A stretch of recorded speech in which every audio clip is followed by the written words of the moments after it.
नमस्कार दोस्तों, omni send channel में आपका स्वागत है। और आज आप इस वीडियो में ओमनी सेंड इंग्लिश के तहत 606वें दिन की क्लास को देख रहे हैं, जो कि बहुत ही महत्वपूर्ण है। और मैं बात कर रहा हूं कि कैसे अंग्रेजी को बहुत ही सरल तरीके से, आसान तरीका, वो ऐसा तरीका जिससे कि आप आज ही इंग्लिश पढ़ना सीख सकें, वो मैं बताने जा रहा हूँ। और कुछ इसमें 75 जी हाँ दोस्तों, 75 वर्ड मीनिंग है जिसके ऊपर मैं बात करूँगा कैसे पढ़ना है, जो कि ओ से स्टार्ट होगा और 6 और 7 लेटर्स के ये वर्ड होगा। जैसे यहाँ आप देख रहे हैं, ये एक वर्ड है और ये भी एक वर्ड है। और जैसे कि यहाँ पर आप देख रहे हैं, ये भी एक है, ये भी एक है, ये भी एक है। तो इसे आप बहुत इजी तरह से पढ़ ले रहे होंगे, क्योंकि ये आपके सामने हमेशा आते रहता है। लेकिन इस तरह के वर्ड नहीं आता। हालांकि कुछ लोग पढ़ भी लेंगे इसी तरह से, कोई बड़ी बात नहीं है, क्योंकि बहुत ही बेसिक और सरल तरह का जो है वर्ड मीनिंग रोज आपके जीवन में कई बार एक्चुअली अगर लिखते हैं, पढ़ते हैं, बोलते हैं इंग्लिश, तो आते जाता है या सुनते हैं। तो यहाँ जिनको नहीं पढ़ने आ रहा वे इस वीडियो को अंत तक देखेंगे। और सबसे पहले बात जरूरी है कि अगर आप नए चैनल को सब्सक्राइब कीजिए, घंटी को दबाए आने वाले वीडियो के लिए। वीडियो पसंद है लाइक और शेयर जरूर कीजिएगा।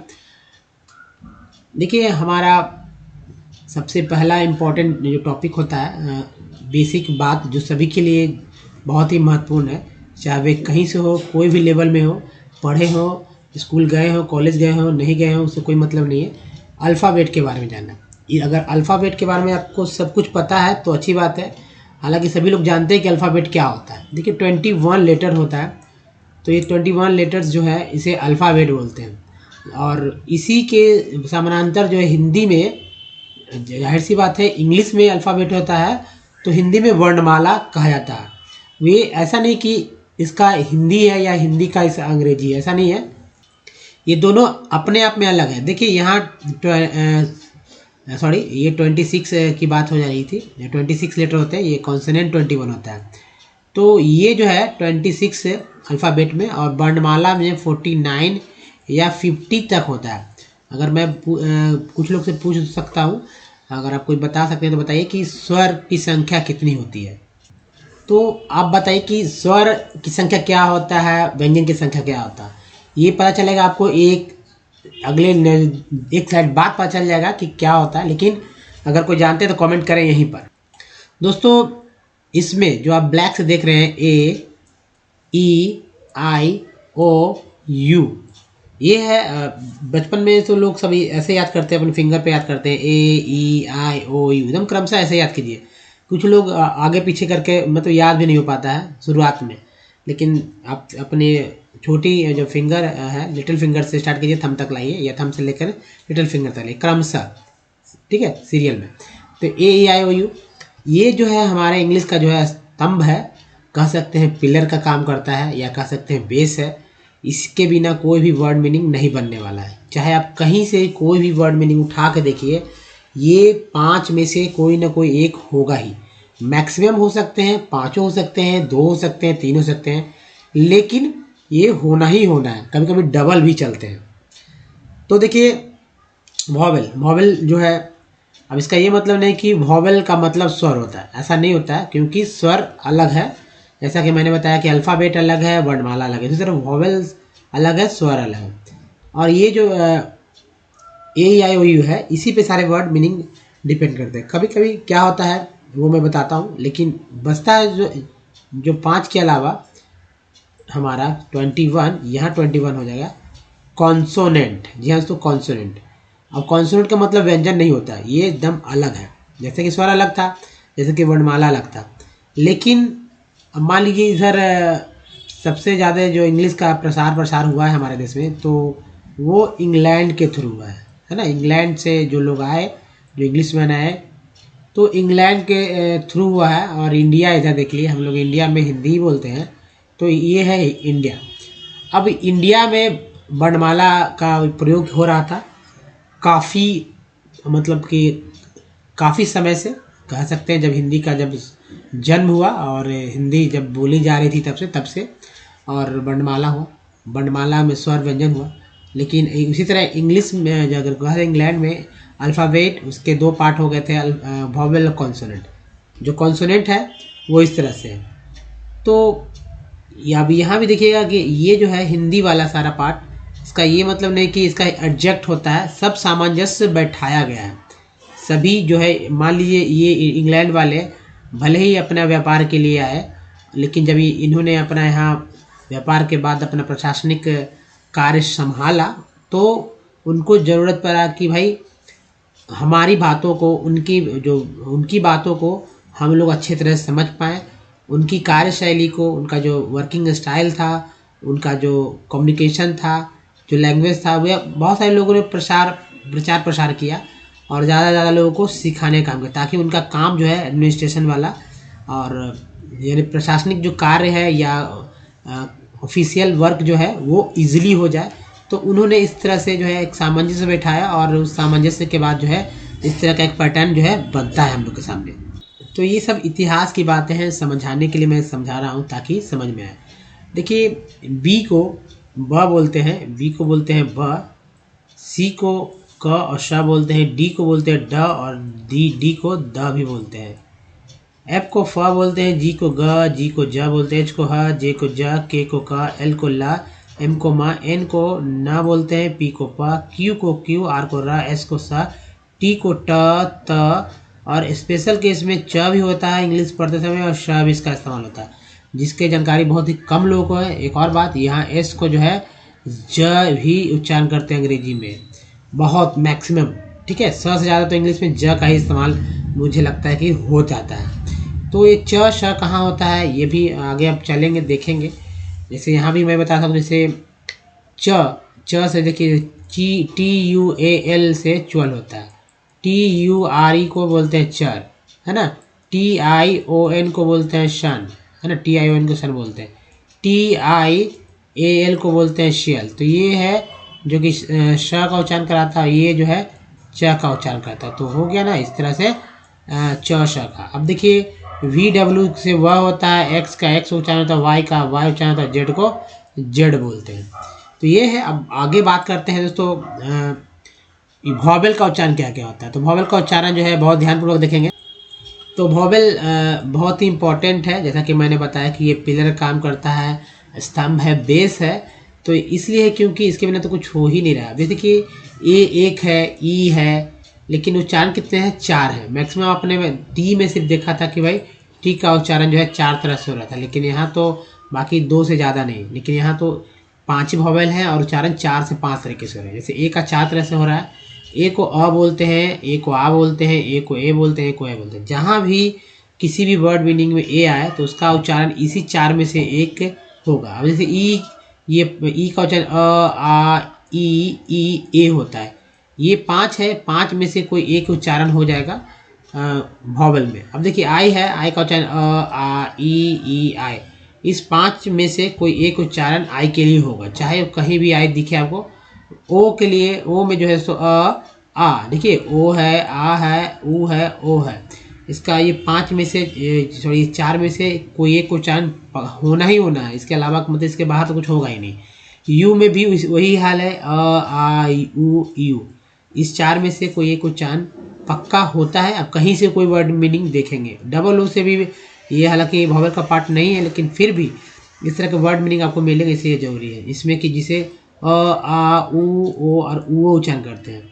तो आपको करना क्या है कि जितने भी आप आज तक वर्ड आपने इंग्लिश के सुने होंगे, जी हाँ दोस्तों, इंग्लिश के वर्ड सुनेंगे, उन सारे वर्ड मीनिंग को आप एक बार देखें, लिखे हुए वर्ड मीनिंग को देखें, या कहीं आप वर्ड मीनिंग देखिए और इसे लिख कर रखिए अपने हाथ की हथेली पर या कहीं पेज पर या अपने दिमाग में बना कर रखिए।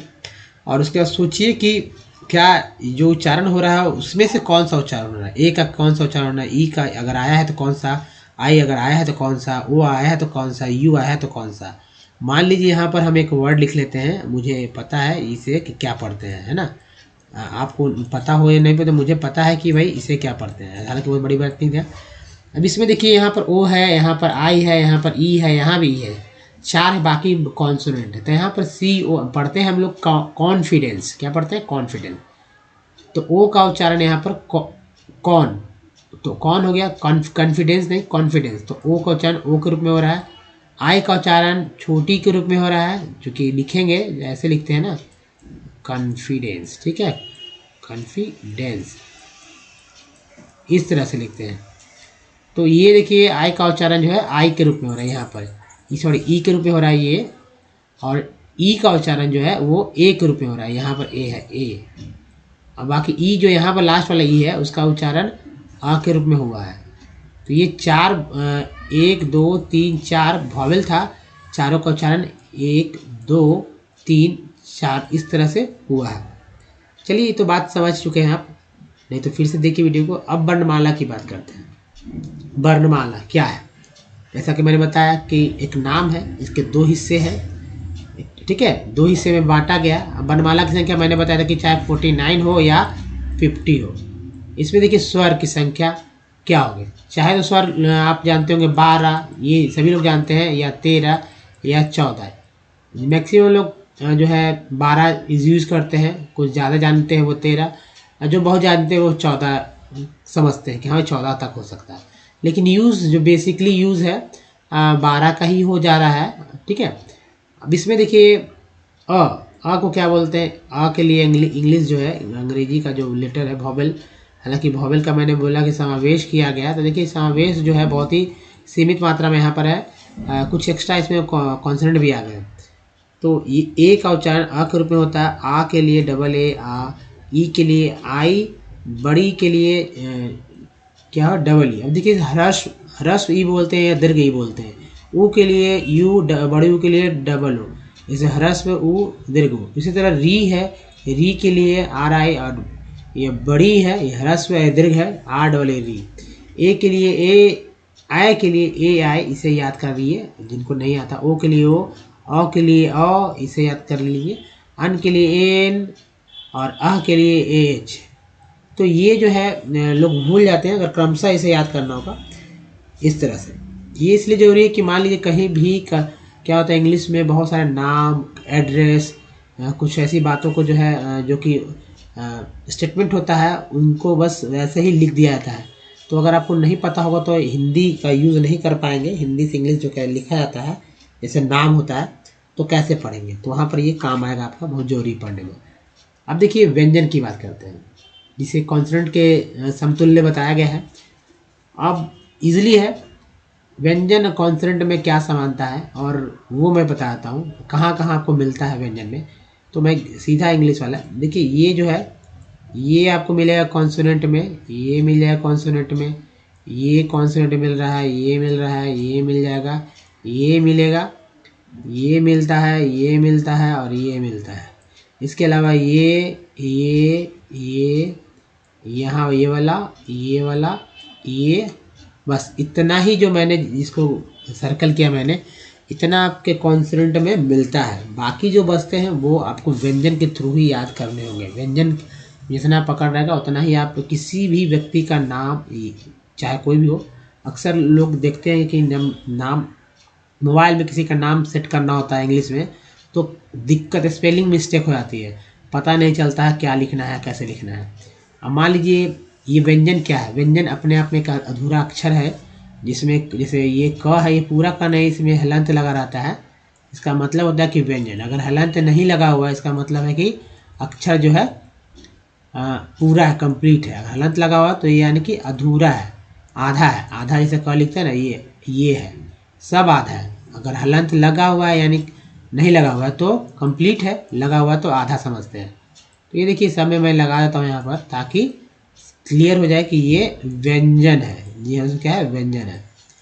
अब व्यंजन कोई भी अक्षर, जानते ही हैं अक्षर क्यों कैसे बनता है। तो स्वर यहाँ करते हैं, स्वर प्लस व्यंजन को मिलाने से जो है अक्षर का निर्माण होता है, अक्षर बनता है, ठीक है। अक्षर कोई भी हो सकता है, जैसे कि यहाँ पर क को लेते हैं, क प्लस अ वॉवेल है, अ क्या है? देखिए ये क है व्यंजन, अ है स्वर, ऐसे, या व्यंजन स्वर, उल्टा मैंने कर दिया यहाँ पर, तो हर कोई बात नहीं है, सीधा कर लेते हैं। पहले व्यंजन फिर स्वर, तो ये मिलाने से बन गया हमारा अक्षर। तो ये है, देखिए स्वर है, और यहाँ पर जो है ये है, सॉरी ये है स्वर और ये है व्यंजन। तो इसमें जो हमारा ये स्वर है और ये जो व्यंजन है, अब देख रहे हैं व्यंजन, ये देख रहे हैं क, तो क प्लस अ मिलके बनता है पूरा क। किसी भी अक्षर में अगर ऐसे लिख दिया कि ख है तो इसका मतलब ये हुआ कि ख प्लस अ है, दोनों मिला हुआ तब हो गया ख। मान लीजिए लिखा हुआ है गा, इसका मतलब हुआ कि ग प्लस आ है ना, तो ये ग प्लस आ हो गया गा। गे है तो ग प्लस ए है, तो इस तरह से होगा। अब देखिए इसको भी याद रखिए, के से क होता है, याद करने का बहुत सरल तरीका मैंने यहाँ सेट किया है। इसको पहले मैं थोड़ा क्लीन कर लेता हूँ। तो ये क को के बोलते हैं, ख के लिए केच, ग के लिए जी, घ के लिए जी एच, यानी कि हर एक दूसरा में एच आ जाता है। देखिए यहाँ भी एच है, यहाँ भी एच है, यहाँ एच, यहाँ एच, हर एक दूसरे, यहाँ पर ई यहाँ रखिए। उसके बाद यहाँ भी देखिए एच, मतलब ये वाला में एच है, यहाँ भी एच है, यहाँ भी एच है, यहाँ भी एच है। तो भ तक जो है एच का प्रयोग हर एक दूसरे और चौथे में हो रहा है, यानी कि दूसरा और चौथा अक्षर में जो है हो रहा है, क्रमशः चलते हैं। तो यहाँ तक भ तक, उसके बाद अलग अलग है। तो देखिए के से क होता है, के से ख, जी से ग, जे से घ, एन जी से अंग, सी से च, सी डबल एस से छ, जे से ज, जे से झ, और यहाँ के लिए वाई एन का प्रयोग किया जाता है। ये बहुत ही कम लोग जानते हैं, तो इसको याद रखिएगा। जब से टी और त, ट ट, देखिए यहाँ से पढ़ते हैं ट ठ ड ढ ण, त थ द ध न, तो ये दोनों के लिए एक ही जो है प्रयोग किया गया है इंग्लिश में। से ट और त के लिए टी का प्रयोग किया जाता है, ठ और थ के लिए टी एच के लिए, ड और द के लिए डी के लिए, ढ और ध के लिए डी एच के लिए, और न के लिए एन का प्रयोग किया जाता है। अब यहाँ देखेंगे कि प से प के लिए पी का, फ के लिए पी एच का, ब के लिए ब से बी का, भ के लिए बी एच का, एम से एम के लिए, सॉरी म के लिए एम का प्रयोग किया था, वाई के लिए य का, आर के लिए र का, एल के लिए ल का, व के लिए डब्ल्यू भी का, एस एच के लिए तालाब, तालाब इसमें तालाब वेशा, ठीक है, एस एच का प्रयोग किया जाता है। मूर्धन्य स में एस एच का प्रयोग किया, दंत स में जो है ह का प्रयोग किया जाता है, ह सॉरी दंत स में एस का प्रयोग है, ह के लिए एच का, अक्षा इसे याद कीजिए क्योंकि बहुत ही कम लोग इसे याद कर पाते हैं। तो अक्षा के लिए के एस एच, के एस एच, त्र के लिए टी आर का, और ज्ञा के लिए जी वाई का ज्ञा होता है। तो ये थोड़ा 3 ट्रिपिकल होता है एक्चुअली, यहाँ ये 5 हो गया ट्रिपिकल है, बाकी आप इजीली याद हो जाता है। और यहाँ पर जो है कन्फ्यूजन होता है, ये श वाले में जो कन्फ्यूज लोग जाते हैं। तो ऐसे याद कीजिए और तभी समझ में आएगा कैसे कैसे क्या कुछ होता है। अब चलिए समय तो काफ़ी लग चुका है और मैं आगे बढ़ता हूँ, लेकिन दोस्तों सबसे इम्पोर्टेंट बात है कि आप इसे पहले पढ़ना सीखिए। जो वर्ड्स हैं 2 स्लाइड है, तो इसे देखेंगे कि कैसे पढ़ना है फास्ट में। क्योंकि समय भी काफ़ी हो गया है तो मैं देखता हूँ कम समय में कुछ ज़्यादा ही हो पाए। यह देखिए ये है ऑफिसर, क्या है ऑफिसर। दूसरा है आउटसाइड, रोज यूज होते हैं ऑफिसर, आउटसाइड। ओवरऑल बोलते हैं ना, ओवरऑल। ओपनिंग, रोज दुकान की ओपनिंग होती है, ओपनिंग आपने सुना भी। ऑपरेट, ऑपरेट भी होते हैं, है ना, बहुत सारी चीज़ ऑपरेट होते हैं, मशीन ऑपरेशन इस तरह से तो ऑपरेट होता है। ओपिनियन, ओबियस, इसी की चर्चा मैंने फर्स्ट वाले स्लाइड में किया था, obvious. Outcome, outlook, on going. Offence, दूसरा में बात करते हैं organic. Optical, outdoor, indoor outdoor. Optimal, outline, कहते हैं ना आउटलाइन खींच लो। Observe, optimum, oversee.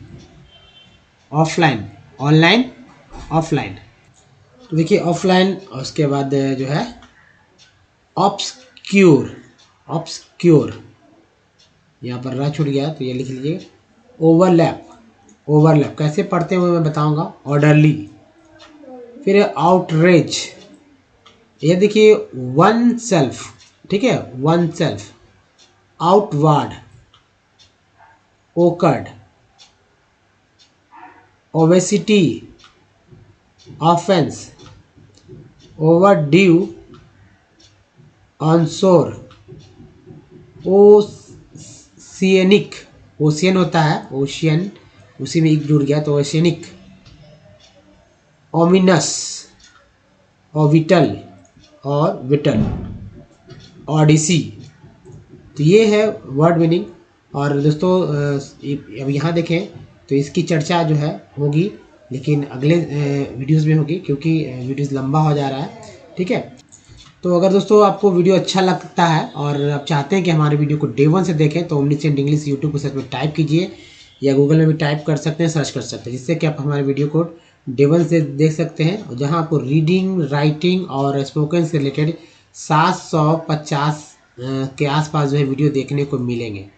वो दोस्तों बिल्कुल ही सब कुछ सीखेंगे विथ ईजी स्टेप, क्योंकि ग्रामर के रूल रेगुलेशन को पढ़ने का ज़रूरत नहीं है, वर्ड मीनिंग के लिए आपको कहीं जाने की ज़रूरत नहीं है, तो डिक्शनरी के लिए भी कोई दिक्कत नहीं हुआ। हर एक तरह का वर्ड, चाहे वो हार्ड हो चाहे वो इजी हो, हर एक वर्ड पे मैंने काम किया है। और यहाँ पर हम लोग सीख रहे हैं दोस्तों अंग्रेजी कैसे पढ़ना सीखना है। तो चलिए अब आज की जो टेक्स्ट है उस टेक्स्ट पे ध्यानपूर्वक देखेंगे और पढ़ने का प्रयास करेंगे। कैसे पढ़ते हैं, मान लीजिए कि आप आज ही चाहते हैं कि भाई पढ़ना सीख जाए, तो वो कौन सा तरीका होना चाहिए, कैसे पढ़ना है ताकि आप अच्छे से सीख जाएं। देखिए, इंग्लिश पढ़ना बहुत ही ज़रूरी है। लोग सबसे पहले सीखना चाहते हैं इंग्लिश पढ़ना, बोलने की तो बात दूसरा है। तो दूसरा बात वो है कि भाई इंग्लिश पढ़ने के बाद इंग्लिश लिखना लोग चाहते हैं। अगर जो लिखना जानते हैं वो समझना चाहते हैं, तो उसके लिए वर्ड मीनिंग की आवश्यकता आपको होगी। अधिक से अधिक वर्ड्स आपको याद करने होंगे, मीनिंग्स याद रखने होंगे। तो सबसे पहले तो पढ़ना ही आ जाता है, पढ़ना ही ज़रूरी है। तो सबसे पहले इसी काम को कंप्लीट कर लिया जाए। इस जो आप स्लाइड देख रहे हैं, स्लाइड में बहुत सारे कुछ ऐसे पार्ट हैं, हर एक वर्ड है, हर एक, जैसे हमारा बॉडी उसमें कई सारे पार्ट्स होते हैं, उसी तरह हर एक वर्ड में, जैसे ये आप यहाँ पे देख रहे हैं एक वर्ड, इसमें कई सारा लेटर है। उस कई सारे लेटर्स को मिलाकर एक कई पार्ट बन गए हैं, और उन सब पार्टों को मिलाकर एक वर्ड बन गया। इस वर्ड को बोलते हैं अंडरस्टैंड। अब देखिए कहाँ कहाँ पार्ट है, मैं इसे तोड़ देता हूँ। अन एक प्रीफिक्स वर्ड है ना, ई आर को वर्ब बोलते हैं, ये भी एक जो है पार्ट है हमारा, जिसके ई आर के पहले डी लग गया तो डर हो गया, है ना। ए एन डी को एंड बोलते हैं, ए टी में लग गया तो टेंड हो गया, एस इसके साथ मिला हो तो स्टैंड हो गया। तो मिला जुला कर 3 हिस्से से कर सकते हैं अंडरस्टैंड। तो इसी तरह पढ़ना सीखेंगे कि कैसे हर एक वर्ड मीनिंग को अलग अलग तरह से बोल सकते हैं। तो देखिए, scope of the present, E N T को एंड बोलते हैं, तो प्री नहीं प्रे बोलेंगे, प्रेजेंट। इसको यहाँ पर एस जो है यहाँ जा पढ़ते हैं इसको, present work our aim is, यहाँ भी इसको जा पढ़ा गया। टू मेक, ए के बाद ई आया, उच्चारण एक रूप में हुआ, तो make an attempt to understand unfold the mechanism, I S M को इज्म पढ़ते हैं, तो mechanism of transportation, T I O N, याद रखिए टी आई एन को बोलते हैं shun, transportation and storage, A G E को एज बोलते हैं। ऐसे भी समझे, ए के बाद जैसे ई आता है तो उच्चारण ए का एक रूप में होकर एक रूप में होता है। स्टोरेज, देखिए यहाँ भी सन है, यानी कि कहने का मतलब है कि आप यहाँ ट्रांसपोर्टेशन में और ट्रांजिशन में, ये अलग अलग वर्ड है, ट्रांसपोर्टेशन और ट्रांजिशन अलग वर्ड है। इसमें भी टी आई एन सन आया, और ट्रांसपोर्टेशन में भी सन आया, तो ये transition and non transition. Metal, L को बोलते हैं अल, टी लगा तो टल हो गया, मेटल काउसन्स, टी यहाँ भी देखिए काउसन्स, टी आई ओन है, in animals and plants, in human body and in plants certain, E R को बोलते हैं, सी लगा सर हो गया, और ए आई एन को बोलते हैं एन, टी लगा तो टेन हो गया, तो सर्टेन हो गया। 2 बार में तोड़ के पढ़ सकते हैं। मान लीजिए ए एन से और वर्ड बनता है, इसे एन के पहले पी लिख दीजिए तो हो जाता है पेन, एन के पहले आर लिख दीजिए तो हो जाता है रेन, एन के पहले जी लिख दीजिए गेन, एल के पहले बहुत सारा जो भी है लिख सकते हैं। तो आपको समझ में आने लगा कि कौन कौन सा वर्ड बनता है, पढ़ने को जब मिलेगा। अब देखिए उसके बाद सर्टेन के बाद है ऑप्टिमम, ऑप्टिमम, यू का उच्चारण आ के रूप में हो तो optimum amounts, amounts of these, यहाँ इसका उच्चारण ज के रूप में हुआ इसेंशियल, ई सेन, सेन। देखिए टी आई एल को मैंने शुरू में ही बताया था, टी आई एल को सीएल पढ़ते हैं, याद रखिए क्या सीएल। टी का उच्चारण यहाँ पर श के रूप में हुआ इसेंशियल। मेटल्स, एल को एल बोलते हैं, मेटल्स आर री, ये प्रीफिक्स वर्ड है, required, required for their normal func, fun func हो गया, फंक, यू का उच्चारण करो फंक, टी आई एन को सन बोलते हैं, आई एन जी इन हो गया, functioning, functioning and usual, usual growth, the mechanism, I S M को इज्म पढ़ते हैं तो mechanism, wing highly, highly complicated, K T D को बोलते हैं टेड, तो complicated can be broadly, bro हो गया broad, broadly understood in 4 steps, availability of metals for animals and plants in their nutrient uptake, एक बाद ही आया तो अपटेक हो गया दो बार में, transport, effect, effect of deficiency हो, ई एन को एन बोलते deficiency, and the effect of over doses, एक के बाद ही आया तो doses, silver salts and complexes have been widely used in photographic industry as powerful bactericides, poor detonators, medicines, and an efficient catalysts in organic reaction, एक हो गया T N question बोलते हैं रिएक्शन। तो दोस्तों इस तरह से आप हर एक वर्ड मीनिंग को पढ़ सकते हैं, और मेरे द्वारा बताए गए तरीके को अगर अपना रहे हैं तो बहुत ही जल्दी इंग्लिश पढ़ना सीख जाएंगे। अब चलिए दोस्तों कुछ दिक्कत है तो वीडियो को बैक करके देख सकते हैं। अब बात करते हैं कि कैसे वर्ड मीनिंग को पढ़ा जाता है। इस बात पे देखिए, चाहे ऐसे कि मैंने बताया कि ओ जो है ओ का उच्चारण होता है आ के रूप में, होता है आ के रूप में, होता है ऊ के रूप में, होता है ओ के रूप में, है ना। एक ओ जो बोलते हैं इसको ऐसे भी बोलते हैं, है ना, ऐसे भी। तो ओ है अ आ उ ओ, इतना रूप में बोलते हैं। उसके अलावा बाकी चीज़ मैं बताऊंगा। देखिए देखिए ओ हो गया, ओ यहाँ देखिए ऑफी, ई आर को बोलते हैं, सी लगा, सी को यहाँ स पढ़ा जा रहा है, ई आर को एक्चुअल ई का उच्चारण हो रहा है आ के रूप में, तो सी के साथ ई है तो स हो गया, तो ऑफिसर, ऑफिसर लिखा गया यहाँ पर ऑफिसर। यहाँ पर आ ओ का उच्चारण आ के रूप में, आउट, साइड, आई का उच्चारण जो है आई के रूप में हुआ, साइड। ओ यहाँ पर उसका उच्चारण ओ के रूप में ई आर लगा भी के पहले, तो हो गया वर, ओवर, ऑल। देखिए यहाँ पर ओ का ओ कर ओ पे, ओ पर, ओ पे, ओपनिंग, आई एन जी को इंग बोलते हैं, इनके साथ लगा निंग, ओपनिंग। ओपेरेट, एक के बाद ई आया तो हो गया ओपरेट। ओपिनियन, ओवियस, ओ यूएस को बोलते हैं अस, ओ यूएस को बोलते हैं अस, तो हो गया ओवियस। आउटकम, आउटलुक, ऑन, इंग के पहले गो है तो going, on going. Offence, E N C को एंस पढ़ते हैं तो ऑफेंस हो गया। अब चलिए दूसरा देखते हैं side, organic, optical, outdoor, optimal, outline, observe, optimum, oversee of line, obscure, overlap, orderly, outrage. ये हो गया।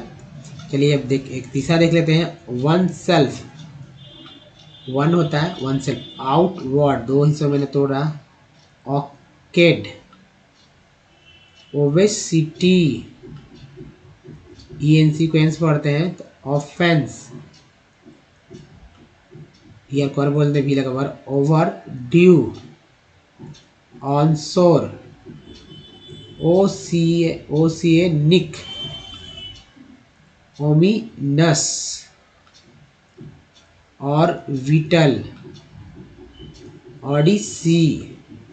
तो ये है जिसको आप देख रहे होंगे कैसे इजीली रूप में पढ़ा गया है।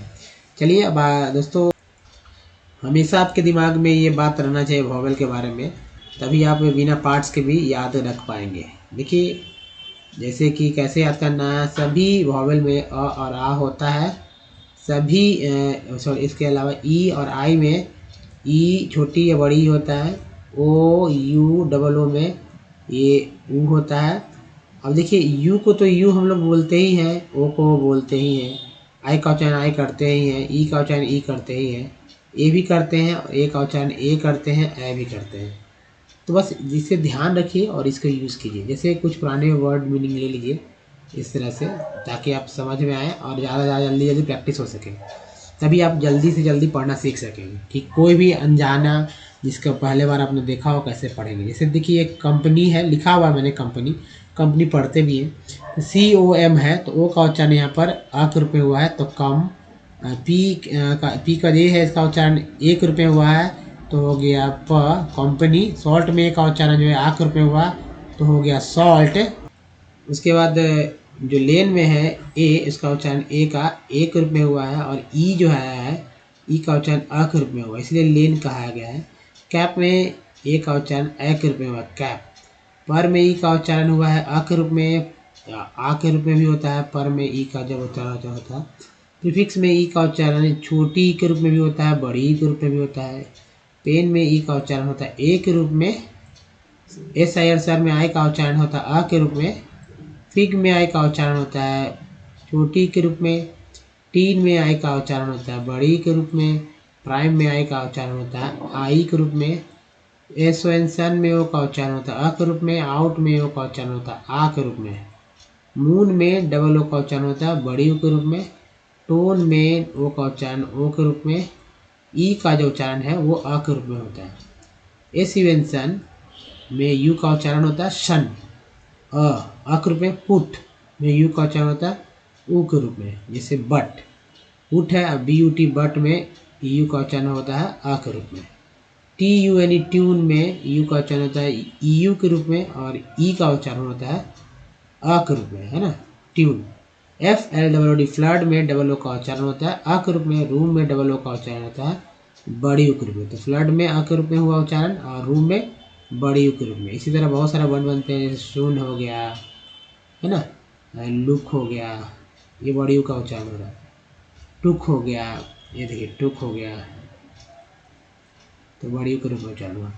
दोस्तों इस वीडियो में यहीं तक। ये वीडियो कैसा लगा बताइए, अच्छा लगा प्लीज़ लाइक कीजिए, शेयर कीजिए वैसे लोगों को जो कि इंग्लिश पढ़ना सीखना चाहते हैं, बिल्कुल फ्री में और बहुत ही सरल तरीके से। अगर आप नए चैनल को सब्सक्राइब कीजिए घंटी को दबाए आने वाली वीडियो के लिए। चैनल को सब्सक्राइब करने का एक तरीका यहाँ है, कुछ प्रीवियस वीडियो को लिंक यहाँ दिया गया, और हमारा जो है प्लेलिस्ट उसका लिंक यहाँ है, तो जिससे कि आप हमारी वीडियो को डे 1 से देख सकते हैं। दोस्तों इस वीडियो में यहीं तक। धन्यवाद, थैंक यू। मिलते हैं तो ध्यान रखिए। धन्यवाद, थैंक्स अगेन। धन्यवाद दोस्तों।